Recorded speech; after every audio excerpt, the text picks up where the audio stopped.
Imagine a place where the American government spent $437 million to solve a problem by making it worse, where concrete walls 32 feet high and razor wire that could circle the earth twice were built not to contain criminals, but to train them, where the most dangerous gang in America was given 18 months, unlimited time, and the perfect laboratory to become something the designers never saw coming.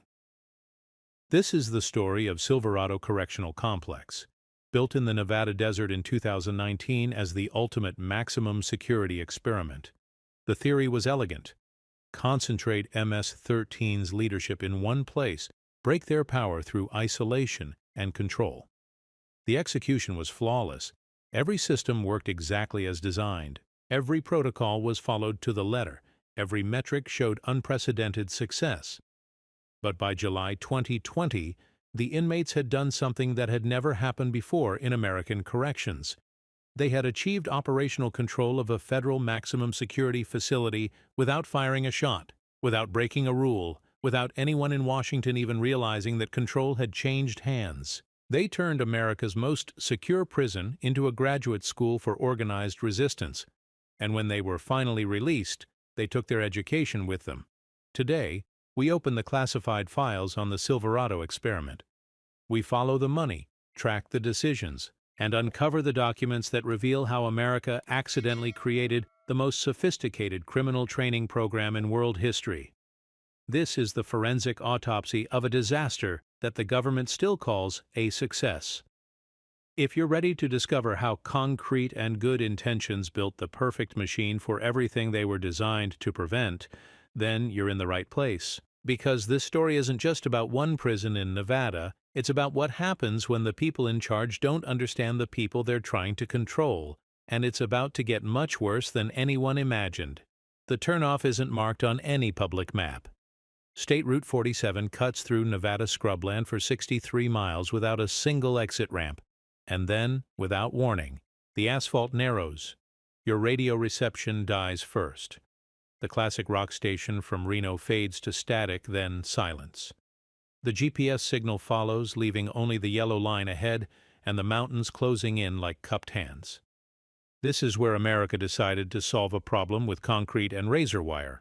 This is where the mathematics of human warehousing met the economics of fear. And this is where something went very, very wrong. The year was 2019. The problem had a name: MS-13. The solution would cost taxpayers $437 million. The consequences are still unfolding today. Drive another 8 miles down that unmarked road, past the cattle guards and the warning signs that escalate from yellow to red, and you'll find the Silverado Correctional Complex. From the outside, it looks like any maximum security facility built in the last 2 decades.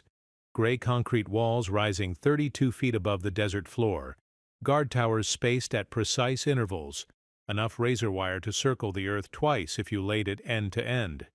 But Silverado wasn't designed like other prisons. It was engineered as a laboratory, a place to test whether America's most feared gang could be contained not through dispersion, but through concentration, whether MS-13 could be broken by gathering its members in one place and applying the correct combination of isolation, surveillance, and controlled deprivation. The theory was elegant. The execution was flawless.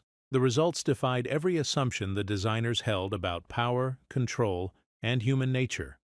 The road to Silverado begins with a phone call placed at 3:17 a.m. on March 12, 2018. Assistant Deputy Director Miranda Polk sits in her Arlington office, still wearing yesterday's suit, surrounded by incident reports from 12 different state correctional facilities. The pattern is undeniable. Coordinated violence, timed with surgical precision, carried out simultaneously across 200 miles of American geography. MS-13 had turned the nation's prison system into its communication network. A stabbing in Phoenix triggered a riot in Minneapolis. A work stoppage in Houston preceded a guard assault in Baltimore. The gang wasn't being contained by America's correctional infrastructure. It was using it as scaffolding for something larger. "We're not dealing with a gang anymore," Polk tells her deputy that morning. her voice hoarse from too much coffee and not enough sleep. "We're dealing with a government." The numbers supported her conclusion. Intelligence analysts had identified 847 confirmed MS-13 members spread across 43 state prison systems. Each member represented a node in a network that transcended state lines, federal jurisdictions, and the concrete walls designed to contain it. The gang's influence reached into juvenile detention centers, county jails, and immigration holding facilities.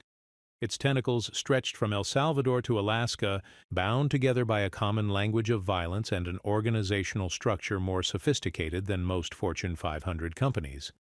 The traditional approach to gang management in American prisons had been dispersion: scatter the leaders, break up the alliances, prevent coordination through geographical separation. But MS-13 had evolved beyond that containment strategy. Its members communicated through visitors, legal mail, and the constant circulation of inmates through the court system. Distance had become irrelevant. The prison system itself had become the gang's most effective recruiting and coordination tool. Polk's solution was radical in its simplicity. If dispersion wasn't working, try the opposite. Gather MS-13's most dangerous members in one place. Strip away their ability to influence operations across multiple facilities. Create a controlled environment where every conversation could be monitored, every alliance tracked, every attempt at external communication intercepted and analyzed. The concept had historical precedent. During World War II, the federal government had concentrated Japanese Americans in internment camps, operating under the theory that isolation would prevent sabotage and espionage. The moral calculus was different now. These were convicted criminals, not law-abiding citizens. But the operational logic was identical. Concentration would enable control. Polk's proposal landed on the desk of Federal Bureau of Prisons Director Harold Kimball on April 3, 2018. The 27-page memo, classified as "for official use only," outlined the construction of a specialized facility designed to house between 800 and 200 MS-13 members in complete isolation from the general prison population. The estimated cost was $350 million, to be drawn from emergency appropriations under the Violent Crime Control Act. Kimball approved the proposal in 18 minutes. The speed of his decision would later become a subject of congressional inquiry, but the reasoning was straightforward. American prisons were losing control, and conventional solutions had failed. Silverado represented a chance to regain the initiative through technological superiority and architectural precision. The site selection process began immediately. Federal surveyors fanned out across Nevada, Arizona, and Utah, searching for the perfect combination of isolation and infrastructure. The location needed to be far enough from population centers to prevent outside interference, but close enough to existing power grids and transportation networks to remain economically viable. It needed bedrock suitable for deep foundations, soil conditions that wouldn't interfere with underground utilities, and meteorological patterns that favored surveillance over concealment. They found their answer in Humboldt County, Nevada, 47 miles north of the town of Winnemucca. The land had been abandoned by a mining consortium in the 1970s, leaving behind a sprawling industrial scar surrounded by public grazing land that stretched to the horizon in every direction. The nearest neighbor lived 12 miles away. The closest hospital was 63 miles southeast. Emergency response time from the county sheriff's office would average 22 minutes under optimal conditions. The isolation was deliberate. Prison architects had learned, through decades of bitter experience, that proximity to civilian populations created complications. News media gained easier access to sources and leaks. Family members organized protests and lobbying campaigns. Local politicians faced pressure to investigate conditions and oversee operations. Distance bought operational freedom, and operational freedom enabled the kind of experimental approach that Silverado would require. But isolation came with costs that wouldn't become apparent until much later. The Nevada desert occupies a unique position in the North American climate system, caught between the moisture-trapping Sierra Nevada to the west and the heat-generating Colorado Plateau to the east. Summer temperatures routinely exceed 115 degrees Fahrenheit, while winter lows can drop below zero.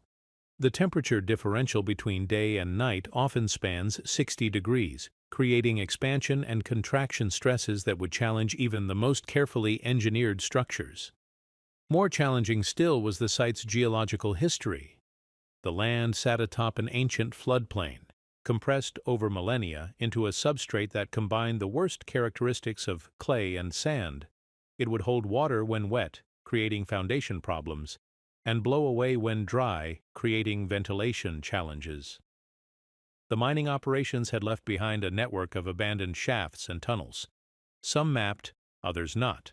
All of them potential sources of subsidence and structural instability. The site's topography amplified its meteorological problems. The prison would sit in a natural depression surrounded by low hills that channeled wind in unpredictable patterns and trapped hot air during the summer months. Atmospheric pressure differentials would make mechanical ventilation systems work harder and fail more frequently. The acoustic properties of the landscape would carry sound for miles in some directions, while deadening it completely in others, creating communication challenges for both staff and inmates. These problems were not unknown to the design team. Environmental impact assessments, commissioned at a cost of $2–3 million, documented every geological, meteorological, and ecological challenge the site presented. The lead architect, James Morrison, of Morrison and Associates, personally visited the location 17 times during the planning phase, often spending entire days walking the perimeter in different seasons to understand how the land behaved under various conditions. Morrison's reports, preserved in the project files now stored at the National Archives, reveal his growing concern about the site's suitability for human habitation. The natural environment presents significant challenges to maintaining safe and humane conditions, he wrote in his final assessment dated September 14, 2018. Temperature control will require enormous energy expenditure. Air quality will be perpetually compromised by dust infiltration. The psychological effects of complete isolation may exceed the facility's intended security benefits. But Morrison's concerns were overruled by considerations that had little to do with architecture or environmental science. The Nevada site was available immediately, requiring no lengthy condemnation proceedings or environmental remediation. It was far from media attention and political scrutiny. Most importantly, it was cheap. The federal government purchased 1,400 acres of desert scrubland for $7 million, a fraction of what comparable acreage would cost in California or Texas. The decision to prioritize cost over conditions reflected a fundamental assumption about the facility's purpose. Silverado wasn't being designed as a place of rehabilitation or even long-term incarceration. It was being designed as a laboratory for breaking organized resistance. The harsh natural environment wasn't a bug, it was a feature. Every additional stress placed on the inmate population would theoretically accelerate the process of psychological isolation and organizational dissolution that the experiment sought to achieve. Construction began on October 1, 2018, the first day of the new federal fiscal year. The groundbreaking ceremony was attended by Deputy Director Polk, Director Kimball, and a handful of congressional staffers who had flown in from Washington aboard a chartered aircraft. No media representatives were present. The event lasted 17 minutes, long enough for photographs but not long enough for detailed questions about the facility's ultimate purpose or projected operating costs. The construction timeline was aggressive by federal standards, 18 months from groundbreaking to first intake. Meeting that schedule required round-the-clock operations and premium payments for expedited materials delivery. The project consumed 47,000 tons of concrete, 12,000 tons of reinforced steel, and 340 miles of electrical conduit. At its peak, the construction site employed over 200 workers across 3 shifts, their temporary dormitories and mess halls creating a boomtown atmosphere in one of Nevada's most desolate regions. The architects faced challenges that no previous prison project had confronted. Silverado needed to be escape-proof, riot-proof, and communication-proof, while housing a population whose organizational sophistication exceeded that of most corporate management teams. Every design decision carried security implications. Every security measure carried human implications. Every human consideration carried political implications that rippled back to Washington. The solution was a design philosophy that prioritized systems over individuals. Silverado would function not as a collection of cells and corridors, but as an integrated machine for processing human behavior.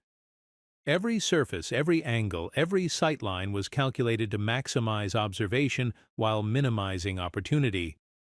The result was a structure that felt less like a building than a diagram, a three-dimensional representation of control theory made manifest in concrete and steel.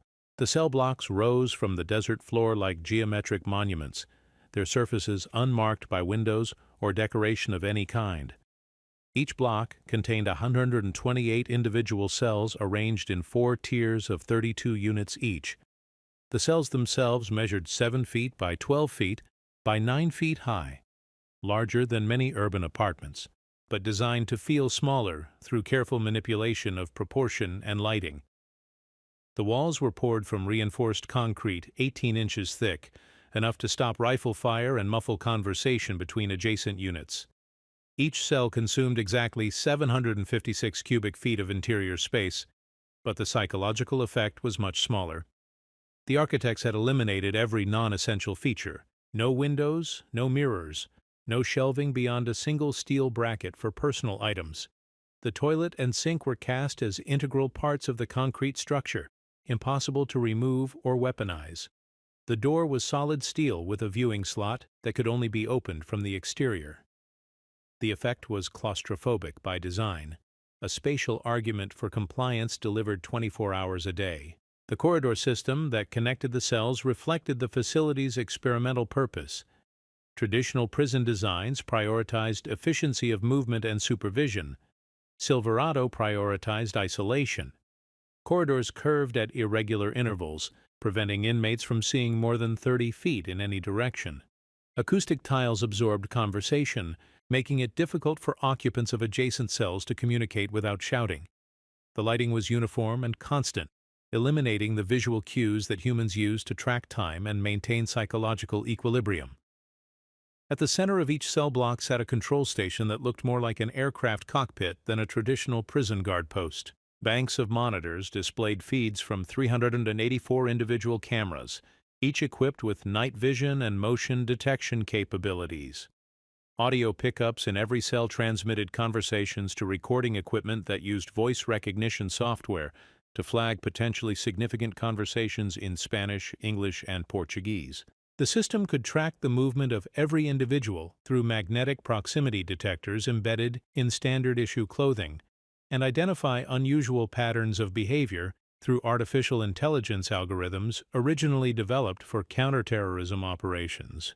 The technology was impressive. The human element was more complicated. Silverado required a staff of 340 full-time employees to operate at capacity, 180 correctional officers working rotating shifts, 45 administrative personnel, 32 maintenance and support staff, 28 medical and mental health professionals, 31 food service workers, 18 educational and vocational instructors, and 6 senior administrative officials. Recruiting qualified personnel for a facility located 63 miles from the nearest town required salary premiums that added $47 million annually to the operating budget.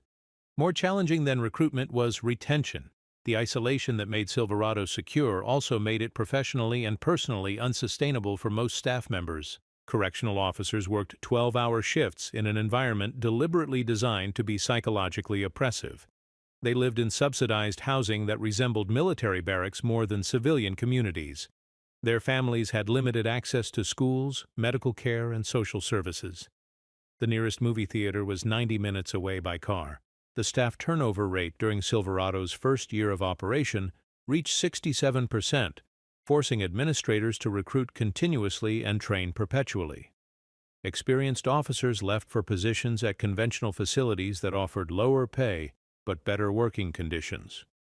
New hires arrived with credentials but no experience in managing concentrated populations of organized offenders. The learning curve was steep.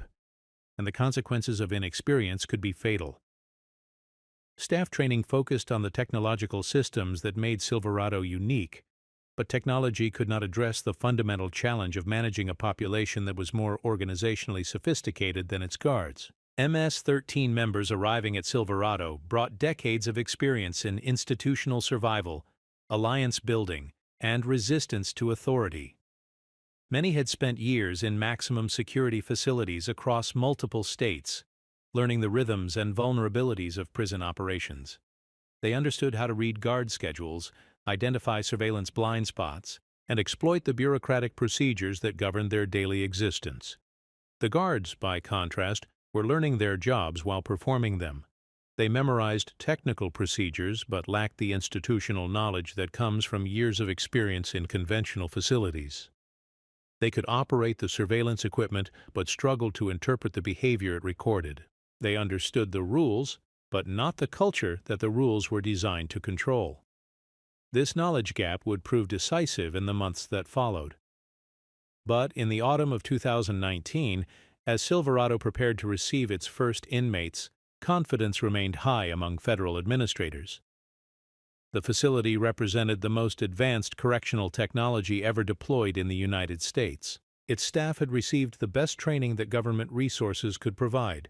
Its security systems incorporated lessons learned from decades of prison operations across the country. The theory was sound. The execution was flawless. The inmates were about to teach everyone involved that theory and execution were not enough. On November 15, 2019, at 6:23 a.m., the first transport vehicle approached the gates of Silverado Correctional Complex. Inside were 12 MS-13 members transferred from facilities across California, Texas, and New York. Their combined sentences totaled 847 years. Their average age was 29. They had spent a collective 156 years in various correctional institutions, making them among the most institutionally experienced individuals in the American prison system. The intake process had been designed to establish psychological dominance from the moment of arrival. Inmates were processed individually, stripped of all personal possessions, and issued identical clothing that eliminated any possibility of displaying gang colors or symbols. They were photographed, fingerprinted, and subjected to full-body searches that included dental examinations and X-rays designed to detect contraband that might have been surgically implanted. Each inmate was then escorted to his cell through a route that showcased the facility's security measures: the walls that could not be breached, the doors that could not be forced, the cameras that could not be avoided, the isolation that could not be overcome. The message was intended to be clear. Resistance was futile, compliance was the only rational choice, and the sooner that lesson was accepted, the easier life would become. The message was received. It was understood. It was rejected. By 8:30 p.m. on that first day, the inmates had begun communicating through a method that had not been anticipated by Silverado's designers. They were using the facility's ventilation system as a communication network, tapping out messages in a code based on the Morse system, but adapted for transmission through concrete and steel. The acoustic properties that were supposed to isolate them instead connected them, turning the prison's architecture into a vast telegraph network operated by its own inmates. The guards detected the tapping within hours, but could not decode it. The surveillance system recorded every sound but could not interpret its meaning. The artificial intelligence algorithms flagged the pattern as suspicious, but could not determine its purpose. For the first time since opening, Silverado's technological superiority had been neutralized by human ingenuity. The lesson would be repeated many times in the months that followed. But on that first night, as the Nevada desert settled into the profound silence that comes with complete isolation, the tapping continued, a rhythm as steady as a heartbeat, as persistent as the wind, as unstoppable as the sunrise that would soon illuminate the walls that were supposed to contain it. The experiment had begun. The first month at Silverado passed without incident, at least according to the official reports filed with the Federal Bureau of Prisons. Inmates followed the prescribed schedule: reveille at 5:30 a.m., breakfast at 6:15, work assignments from 8:00 to 11:30, lunch, Afternoon recreation from 10 to 3:00, dinner at 5:00, and lights out at 9:00 p.m. Compliance rates exceeded 97%. Disciplinary infractions totaled fewer than one per day across a population that had grown to 127 inmates by December 15, 2019. But the official reports captured only the surface of life at Silverado. Beneath the veneer of compliance, something unprecedented was taking shape. The facility's design had been intended to prevent organization and communication. Instead, it was accelerating both processes in ways that no one had anticipated. The daily schedule itself became the inmates' first tool for coordination. Reveille occurred simultaneously across all 4 cell blocks, creating a moment when every inmate was awake and alert at exactly the same time. The sound of 127 men rising from their bunks, walking to their sinks, and beginning their morning routines created a percussion section that could be heard throughout the facility. Within that cacophony of routine sounds, messages were embedded and transmitted. A toilet flush could signal readiness. A sink running for precisely 15 seconds indicated agreement. A sneeze, followed by a cough, meant dissent. The morning routine, which was supposed to demonstrate institutional control, instead became a daily roll call that allowed the inmates to confirm the health, status, and availability of every member of their community. The guards noticed the synchronization, but misunderstood its significance. Warden Patricia Hayes, in her weekly report to Washington dated December 22, 2019, praised the inmates' adaptation to institutional routine as evidence that the facility's disciplinary structure was succeeding. The population has embraced schedule compliance as a pathway to privilege restoration, she wrote. This suggests that the concentrated housing model is achieving its intended psychological effects more rapidly than projected. Hayes was half right. The inmates had indeed embraced the schedule, but they had done so not as a form of submission, but as a form of resistance. The routine that was supposed to control them had instead become a communication system that operated under the noses of their guards 24 hours a day. The genius of their approach lay in its invisibility. Every sound, every movement, every gesture appeared to conform to institutional expectations while actually serving dual purposes. Inmates walked to the shower at prescribed times while using their footsteps to tap out messages on the concrete floor. They cleaned their cells with institutional thoroughness while arranging personal items in configurations that conveyed information to anyone who knew how to read them. They participated in recreational activities with apparent enthusiasm while using the movements of basketball and weightlifting to signal complex instructions across the exercise yard. The system grew more sophisticated as the population expanded. New arrivals were integrated not through the formal orientation process administered by guards, but through an informal curriculum that taught them to read and contribute to the facility's hidden communication network. Veterans demonstrated how to interpret the acoustic signatures of different activities, how to use reflection and shadow to communicate across supposedly isolated spaces, and how to coordinate actions without ever appearing to coordinate at all. By January 2020, Silverado housed 234 MS-13 members drawn from correctional facilities across 17 states. The concentration strategy was working exactly as intended from an administrative perspective. The gang's influence in other facilities had decreased dramatically as its leadership and organizational knowledge were consolidated in Nevada. But the unintended consequence was equally dramatic. For the first time in the organization's history, MS-13's most experienced institutional operators were working together in a controlled environment that gave them unlimited time to share knowledge, refine strategies, and develop new methods of organization. The yard became their classroom. Recreation periods were staggered to prevent large gatherings, but the staggering itself created opportunities for intelligence transfer. The first group to use the yard would leave behind information encoded in the arrangement of exercise equipment, the pattern of footprints in the sand, or the precise angle of a basketball left on the court. The second group would decode that information while leaving their own messages for the third group.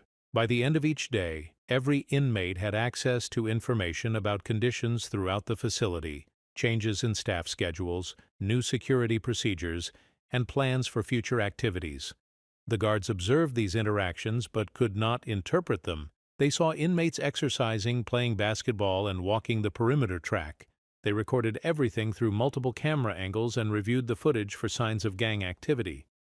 But gang activity, as they understood it, involved obvious displays of affiliation, explicit discussions of criminal enterprise, and confrontational behavior toward authority figures. The subtle choreography of information exchange that dominated life at Silverado bore no resemblance to their training materials or previous experience. The education programs inadvertently accelerated the process. Silverado offered GED classes, vocational training, and substance abuse counseling as part of its rehabilitation mission. These programs brought inmates together in small groups under minimal supervision, creating ideal conditions for the kind of detailed planning that would have been impossible in their cells or during recreation periods. A discussion of algebraic equations became a tutorial on calculating guard response times. A lesson on automotive repair transformed into an analysis of the facility's mechanical systems. A group therapy session about anger management evolved into a strategic planning meeting for long-term resistance operations. The instructors, most of them contractors hired from educational institutions in Reno and Las Vegas, lacked the correctional experience to recognize what was happening in their classrooms. They saw engaged students asking thoughtful questions and participating actively in group discussions. They filed positive reports about the inmates' enthusiasm for learning and their apparent commitment to personal improvement. The educational programs were praised in quarterly reviews as evidence that the facility was succeeding in its rehabilitation mission. But rehabilitation was not the primary goal of Silverado, and the inmates understood that better than their instructors. They participated in educational programs not to prepare for release, but to prepare for something else entirely. The knowledge they gained about mathematics, mechanics, and psychology was immediately applied to the problem of institutional resistance. Every skill taught in the classroom was reverse engineered for purposes that would have horrified the people teaching them. The most significant development occurred in February 2020, when the facility's population reached 312 inmates. That number represented a critical mass that transformed individual acts of resistance into coordinated organizational behavior. The morning routine evolved from a communication system into something resembling a military formation. Recreation periods became strategy sessions disguised as athletic activities. Mealtimes turned into intelligence briefings conducted through seemingly casual conversation. The transformation was gradual enough to avoid triggering alarm among the staff, but dramatic enough to fundamentally alter the balance of power within the facility. Guards began to notice that their instructions were followed a fraction of a second more slowly than before. Inmates responded to orders with perfect compliance but somehow managed to convey subtle disrespect in their manner of compliance. Direct eye contact became less common.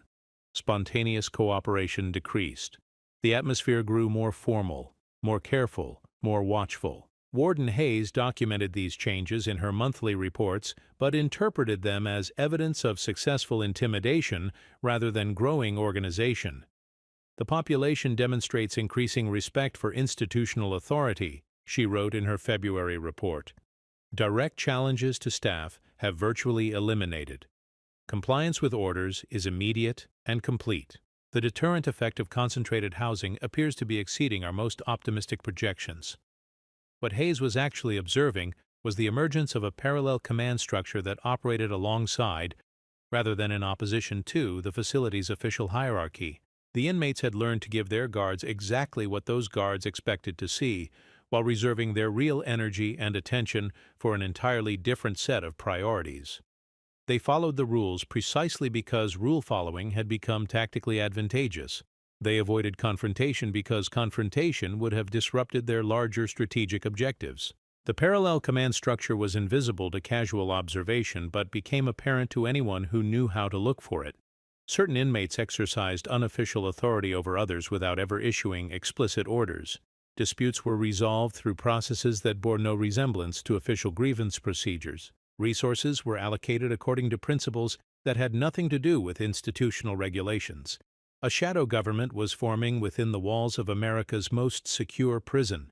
and its existence was hidden by the very compliance that made it possible. The food service operation provided the clearest example of how this shadow government functioned. Meals at Silverado were prepared by a private contractor and served according to strict portion controls designed to prevent waste and eliminate opportunities for contraband distribution. Each inmate received identical meals at identical times in identical quantities.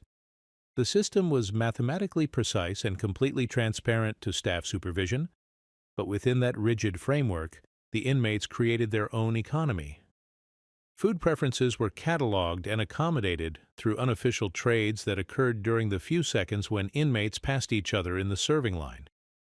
Dietary restrictions became opportunities to redistribute resources according to internal hierarchies that had nothing to do with official prison classifications. The dessert distribution became a daily demonstration of the shadow government's ability to reward compliance and punish deviation from its unwritten rules. Guards observed thousands of these microtransactions every day, but interpreted them as random personal interactions rather than components of an organized system. They saw inmates trading portions they didn't want for portions they preferred. They noticed that some inmates seemed more popular than others, receiving extra food through voluntary sharing. They recorded everything in their daily logs as evidence of normal social interaction within the inmate population. What they were actually documenting was the operation of an economic system more sophisticated than many legitimate businesses.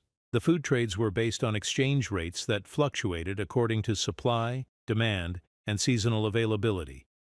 Credit relationships developed between inmates who had never spoken directly to each other. Interest was calculated and collected through mechanisms that would have impressed professional loan sharks. The entire operation was managed through hand signals, subtle gestures, and timing cues that were completely invisible to anyone not trained to recognize them. The medical system became another arena for shadow government operations. Silverado maintained a fully staffed medical clinic to handle routine healthcare needs in emergency situations. Sick call was conducted daily at 7:00 a.m. for non-emergency conditions, with more serious cases handled on an immediate basis by the facility's physician and nursing staff.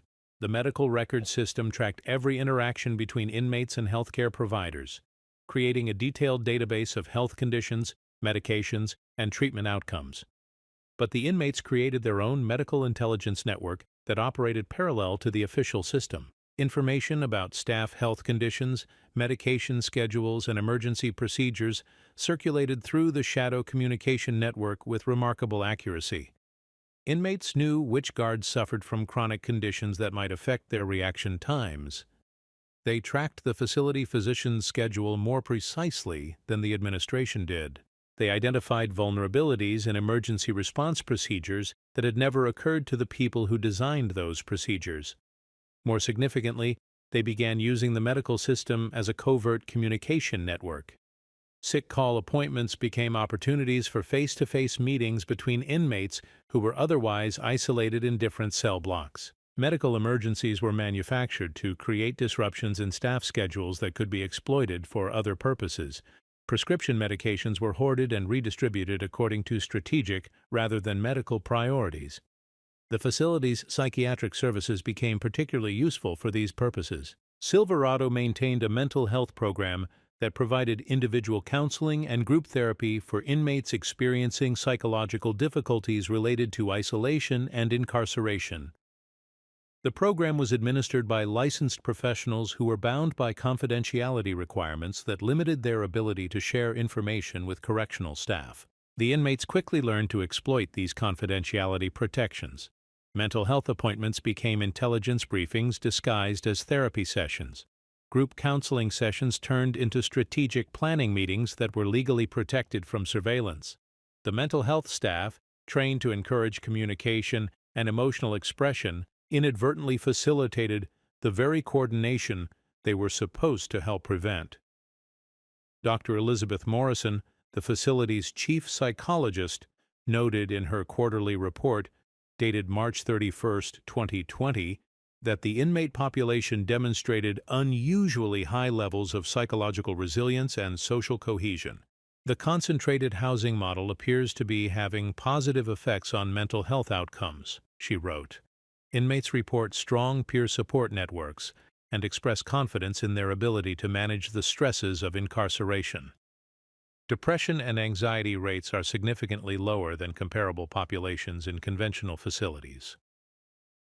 Dr. Morrison was correct in her observations, but wrong in her interpretation. The inmates were indeed demonstrating remarkable resilience and cohesion. But those qualities were not the result of successful rehabilitation programming. They were the product of an organizational structure that was providing its members with purpose, identity, and hope for the future, qualities that made them more dangerous, not less. By April 2020, Silverado housed 387 MS-13 members, making it the largest concentration of the organization's membership in the world. The facility had achieved its primary objective of reducing the gang's influence in other correctional institutions. But it had also created something unprecedented, a training academy for institutional resistance that operated 24 hours a day, 7 days a week, under the direct supervision of the federal government. The spring brought new challenges that tested both the official and shadow systems of control. A maintenance shutdown required the facility to operate on backup power for 6 hours on April 15, 2020.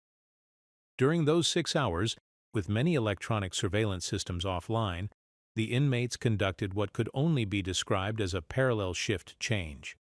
Authority relationships that had been invisible suddenly became visible as certain inmates moved to central positions while others took on support roles. The efficiency of the operation suggested months of preparation and practice. When main power was restored, the shadow organization dissolved back into apparent normalcy so smoothly that most guards never realized anything unusual had occurred. But the video recordings from the few cameras that remained operational during the shutdown captured enough footage to reveal the sophistication of the parallel command structure that had been operating under their noses for months. Warden Hayes reviewed that footage personally and, for the first time since Silverado's opening, began to question whether the facility was as secure as it appeared. Her confidential memo to Director Kimball, dated April 22, 2020, marked the first official acknowledgement that the experiment might be producing unintended results. The inmate population demonstrates organizational capabilities that exceed normal parameters, she wrote. Recent power outage revealed coordination patterns that suggest pre-planning and rehearsal. Recommend comprehensive security review and possible adjustment of housing assignments to disrupt emerging leadership structures. But Kimball's response, delivered by secure phone call later that same day, made clear that disruption was not an option. Silverado's success was being measured not by internal security indicators, but by external results. MS-13 activity in other facilities had dropped by 73% since the concentration strategy began. The experiment was working too well to be abandoned based on theoretical concerns about inmate organization. Continue current operations, Kimball instructed. Monitor the situation closely and report any explicit violations of security protocols. But do not take action based on speculation about inmate capabilities unless those capabilities manifest in ways that threaten institutional safety. The instruction was clear. Maintain the status quo unless and until the inmates forced a change through overt action. It was a reasonable position based on conventional prison management principles. But Silverado was not a conventional prison, and the principles that governed it were about to be tested in ways that no one had anticipated. The testing began on May 1, 2020, when the facility received its largest single transfer group, 47 MS-13 members from facilities across Texas, California, and New York. The new arrivals brought the population to 434 inmates, pushing Silverado beyond its optimal capacity and requiring double bunking in cells that had been designed for single occupancy. The overcrowding created new challenges for both the official and shadow systems of control. Guard-to-inmate ratios increased beyond safe parameters. Surveillance systems struggled to track the movement of nearly 900 individuals through spaces designed for 600. The facility's infrastructure, plumbing, electrical, ventilation, operated under stress loads that pushed equipment beyond its design specifications. But the new arrivals also brought fresh intelligence, updated techniques, and organizational knowledge from across the national prison system. The shadow government that had been developing for 6 months suddenly gained access to strategic information that transformed it from a local resistance network into something approaching a national criminal intelligence service. The transformation accelerated through the month of May. Communication methods evolved from simple tapping codes to sophisticated systems that could transmit complex tactical information across the facility in minutes. The parallel economy expanded to include services that were not directly related to basic survival needs. The Shadow Command structure began making decisions that affected the daily lives of hundreds of inmates while remaining completely invisible to the staff whose job was to maintain control. By the end of May 2020, 2 governments operated within the walls of Silverado Correctional Complex. One was official, documented, and accountable to external authorities. The other was unofficial, undocumented, and accountable only to its own membership. Both claimed legitimacy. Both exercised real power. And both were about to discover that their coexistence was temporary. The collision was inevitable. The only question was when and how it would occur. The summer of 2020 brought changes that no one at Silverado had anticipated. The COVID-19 pandemic forced correctional facilities across the country to implement new protocols that fundamentally altered the rhythm of prison life. Visitation was suspended indefinitely. Educational and vocational programs were reduced or eliminated. Medical appointments were consolidated to minimize contact between staff and inmates. The world outside the walls had transformed, and those transformations rippled through Silverado's carefully controlled environment in ways that amplified existing tensions. But for the shadow government that now operated within the facility's walls, the pandemic restrictions created opportunities rather than obstacles. The reduction in staff movement made surveillance patterns more predictable. The suspension of programs eliminated variables that had complicated their organizational efforts. The isolation that was supposed to protect everyone from disease instead protected their activities from observation. By June 2020, the Shadow Command structure had evolved into something that resembled a parallel administration, complete with departments, hierarchies, and specialized functions. Intelligence gathering was managed by inmates with access to administrative areas through work assignments. Internal security was handled by former gang leaders who had developed sophisticated methods for resolving disputes without attracting staff attention. Resource allocation was overseen by individuals whose mathematical skills exceeded those of many legitimate business managers. The transformation was so complete that many inmates lived their daily lives according to shadow government rules rather than official prison regulations. They woke when the shadow leadership decided they should wake. They ate what the shadow leadership determined they could eat. They worked at jobs assigned by the shadow leadership, performed tasks prioritized by the shadow leadership, and resolved conflicts through processes established by the shadow leadership.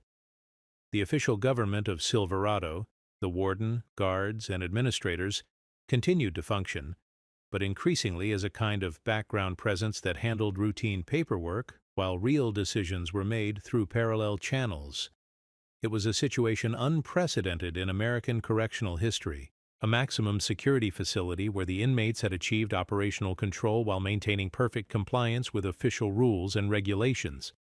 The first sign of serious trouble came on July 4, 2020, when a routine transfer order arrived at Warden Hayes' office. The Bureau of Prisons had decided to relocate Carlos Mendez, a 28-year-old MS-13 leader serving consecutive life sentences for multiple homicides, from Silverado to a facility in Colorado. The transfer was part of a broader effort to prevent any single individual from accumulating too much influence within the concentrated population. The order was standard bureaucratic procedure. The timing was routine. The selection criteria were based on objective risk assessments that identified Mendez as a potential leadership figure who should be isolated from his organizational network. From Washington's perspective, the transfer represented exactly the kind of proactive management that the Silverado experiment was designed to enable. But the inmates had been expecting something like this for months. Their intelligence network had identified patterns in transfer decisions that allowed them to predict which members would be targeted for relocation.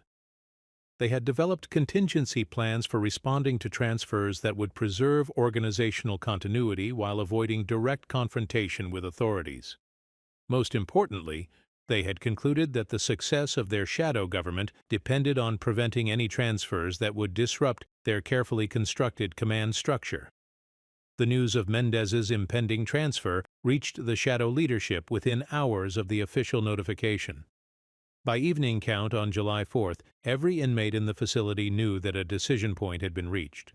They could allow the transfer to proceed and accept the gradual dismantling of their organization, or they could resist and risk exposing the parallel government they had spent 8 months constructing.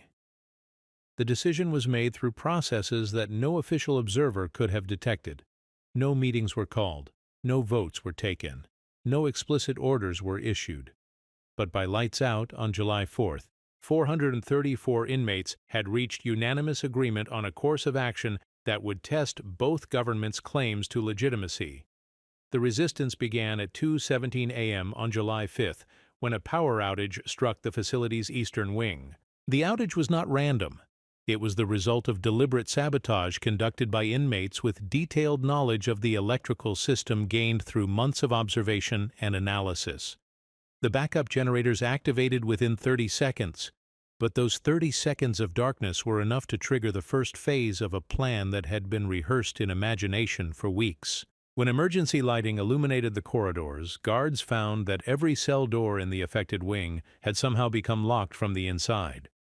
The electronic locking system showed green lights indicating that all doors were secure, but the doors would not open when guards attempted to conduct emergency security checks. Manual override procedures required supervisory authorization that took 17 minutes to obtain.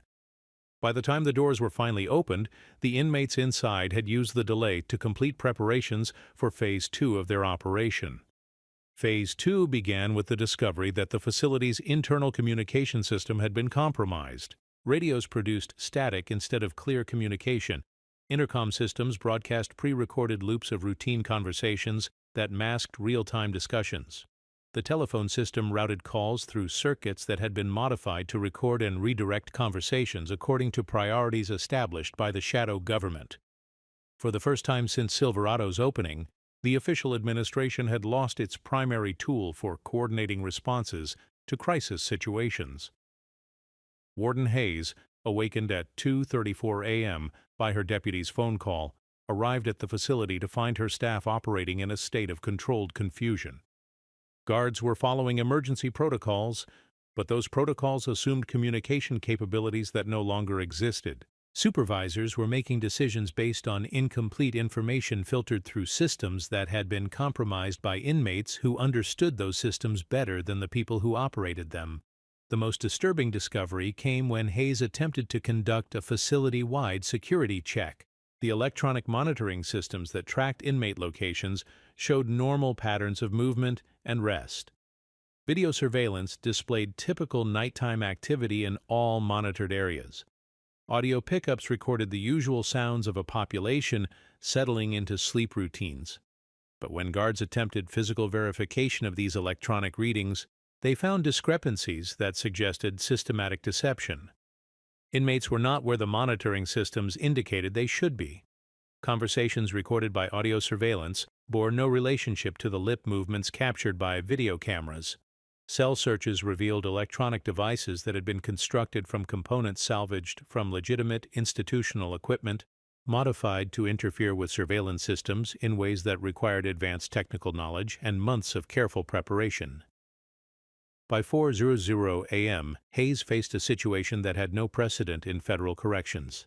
A maximum security facility where the inmates had demonstrated capabilities that exceeded those of their guards, where official systems had been compromised by unauthorized modifications, and where the line between cooperation and control had become impossible to define. The immediate crisis was resolved through negotiation, rather than confrontation. At 4:23 a.m., a handwritten note appeared at the main control station, delivered through means that no guard could identify. The note, written in careful block letters, contained a single paragraph that would fundamentally alter the relationship between the facility's two governments. The individual scheduled for transfer will remain at this facility. All systems will be restored to normal operation within 1 hour. No staff member will be harmed, and no property will be damaged, provided that the transfer order is canceled and no punitive measures are taken against any member of the population. This is not a negotiation. This is a notification. Hayes read the note twice before calling Director Kimball's emergency line. The conversation that followed would be classified and remain sealed in federal archives, but its outcome was clear.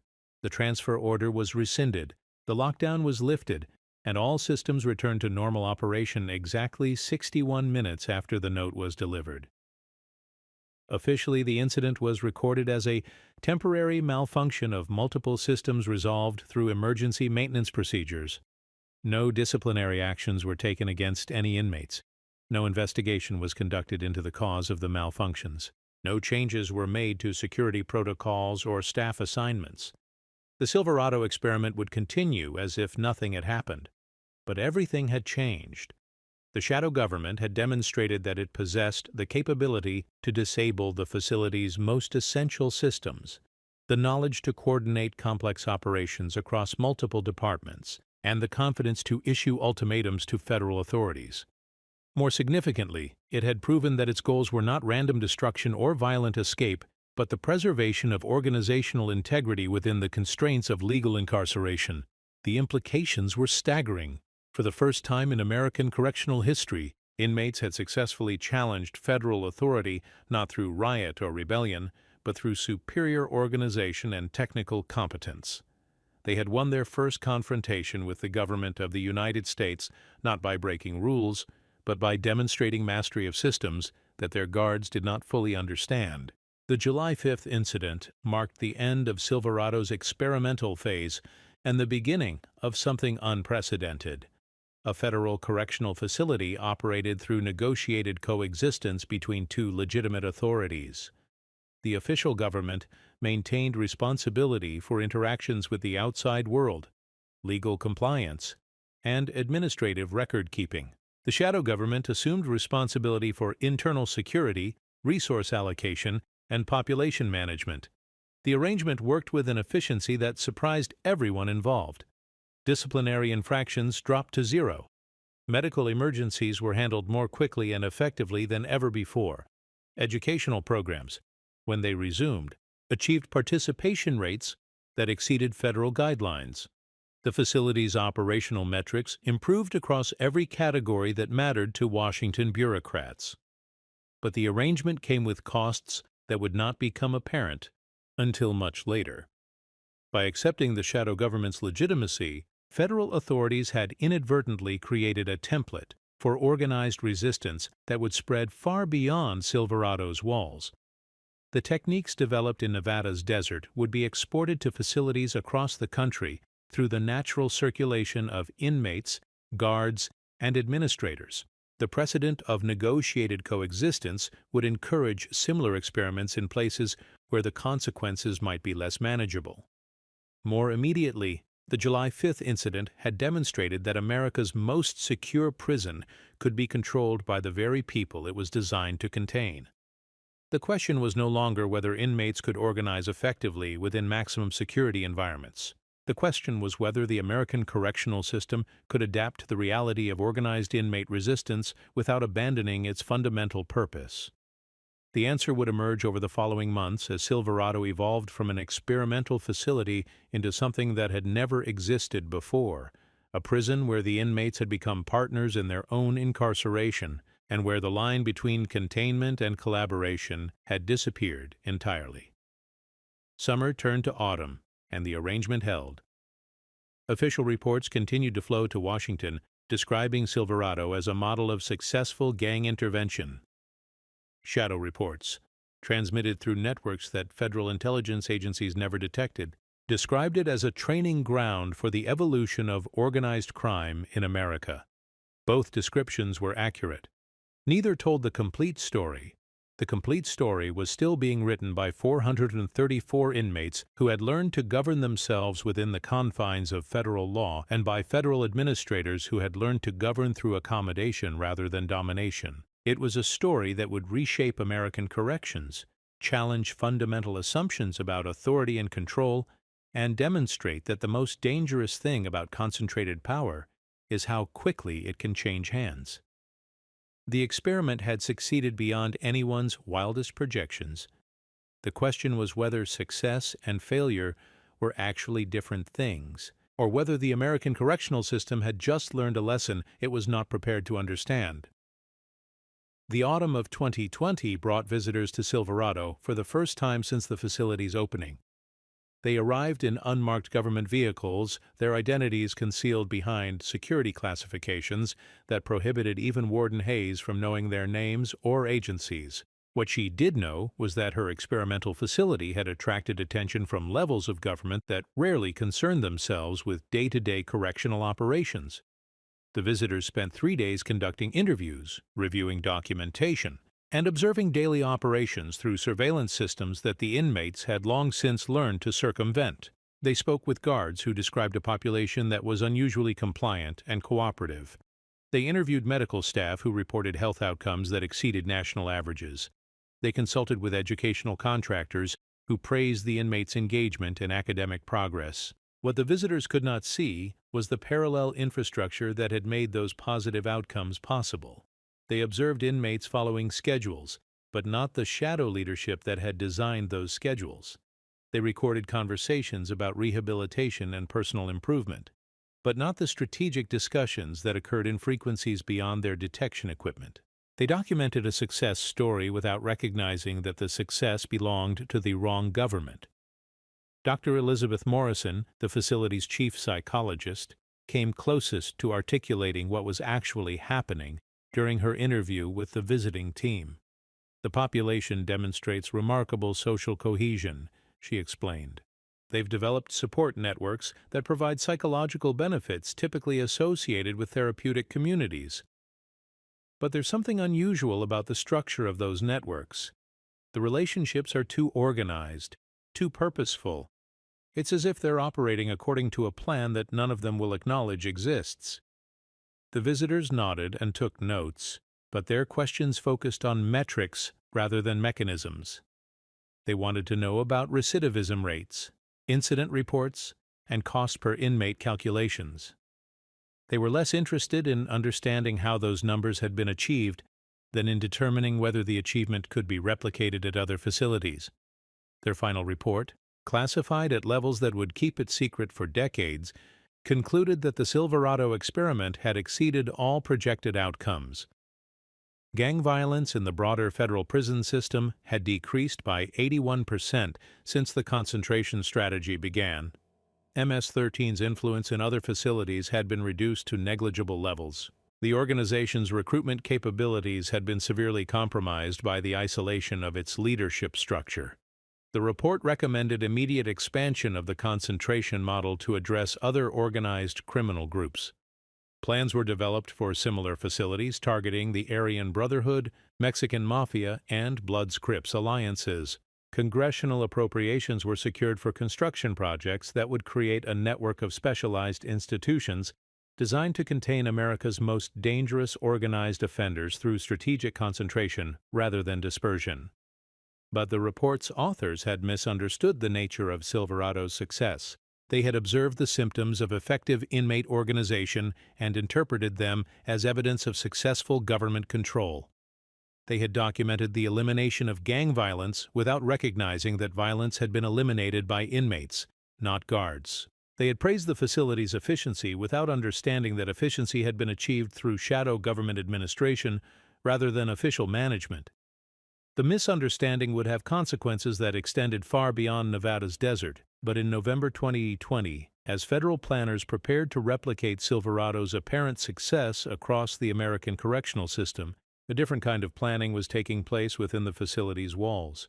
The shadow government had learned from the July 5 incident that direct confrontation with federal authority carried risks that could jeopardize their long-term objectives. but they had also learned that federal authority was more flexible than anyone had previously imagined. The negotiated coexistence that followed the power outage had created opportunities that extended far beyond simple operational control.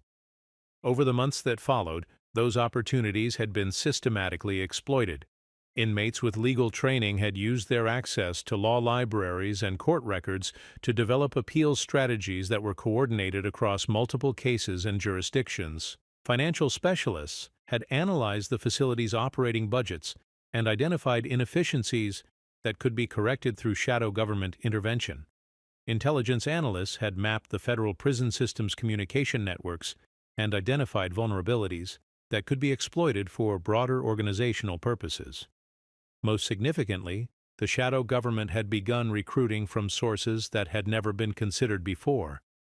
Guards experiencing financial difficulties found themselves offered solutions that required minor compromises in security procedures. Administrative staff facing personal crises discovered that inmates possessed resources that could address problems no official channels would touch. Contractors and service providers learned that cooperation with shadow government priorities could be more profitable than exclusive loyalty to federal contracts. The recruitment was subtle, never coercive, and always structured to provide genuine benefits to people who needed help.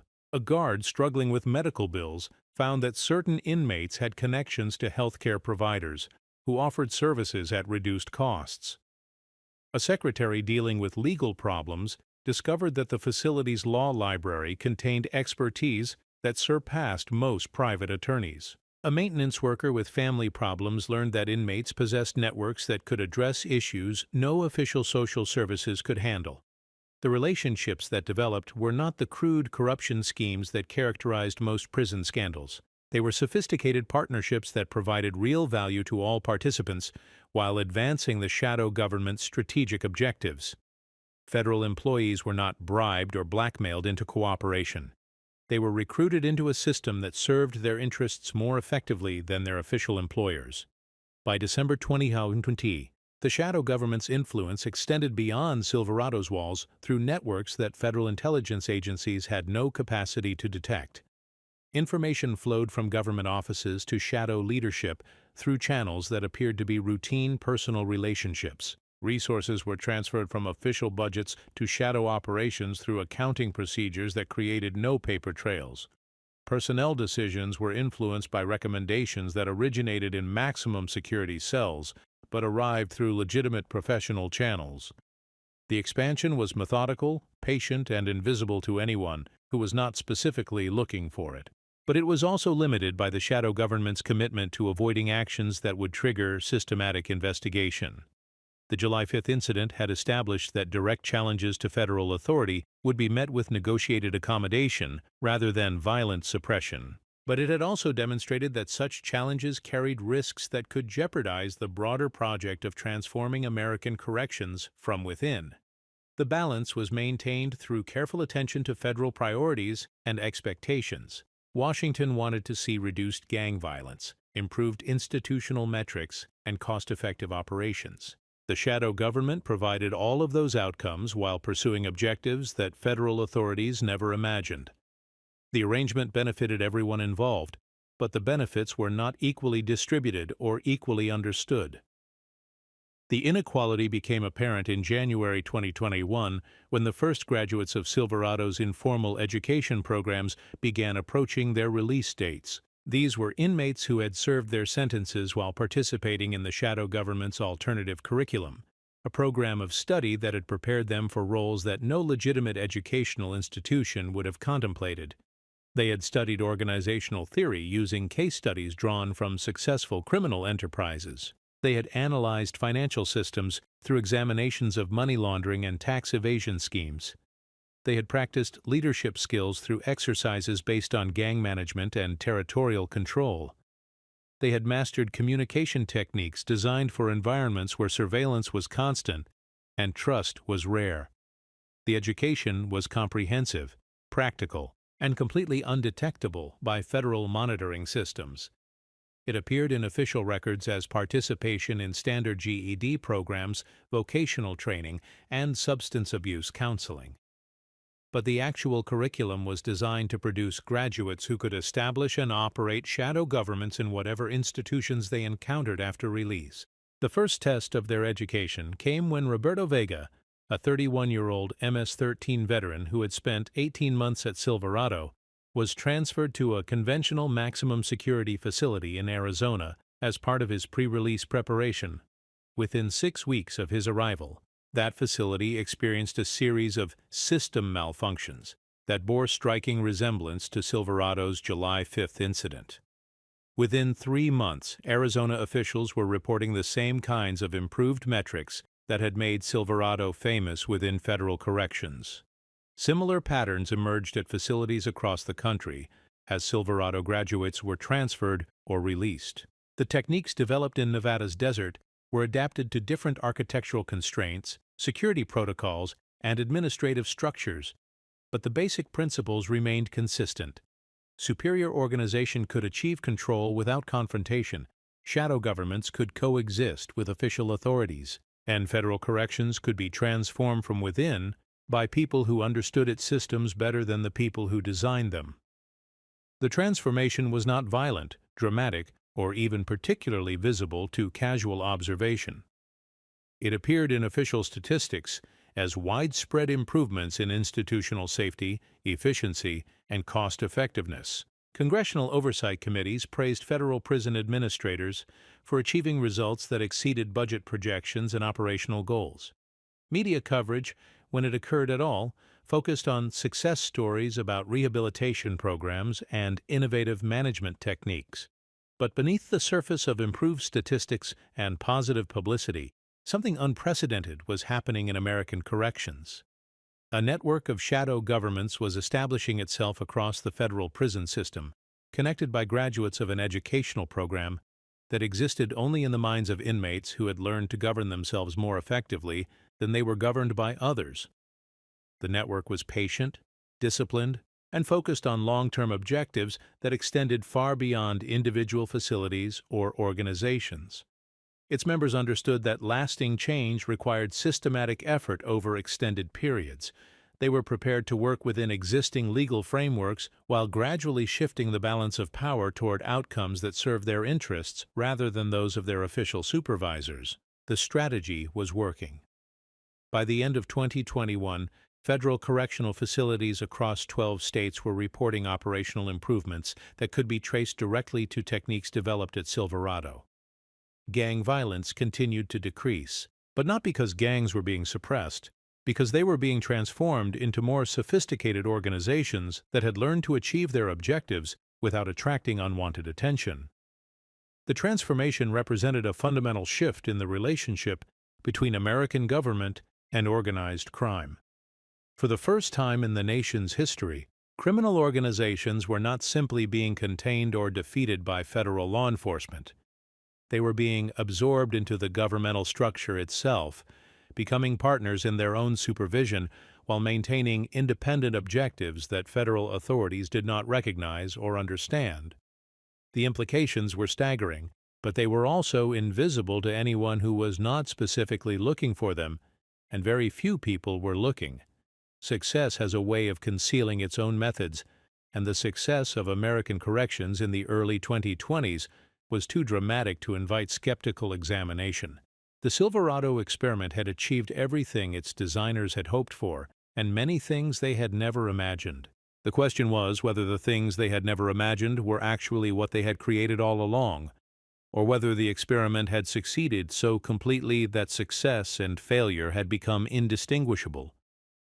The answer would emerge over the years that followed, as Silverado's graduates took their education into the world beyond prison walls and applied the lessons of shadow government to challenges that extended far beyond correctional administration. But in the winter of 2021, as snow fell on Nevada's desert and covered the walls of America's most successful prison experiment, the future remained unwritten and the consequences remained unknown. The only certainty was that something had changed, something fundamental and probably irreversible. The balance of power that had governed American corrections for decades had shifted in ways that would not become apparent until it was too late to shift it back.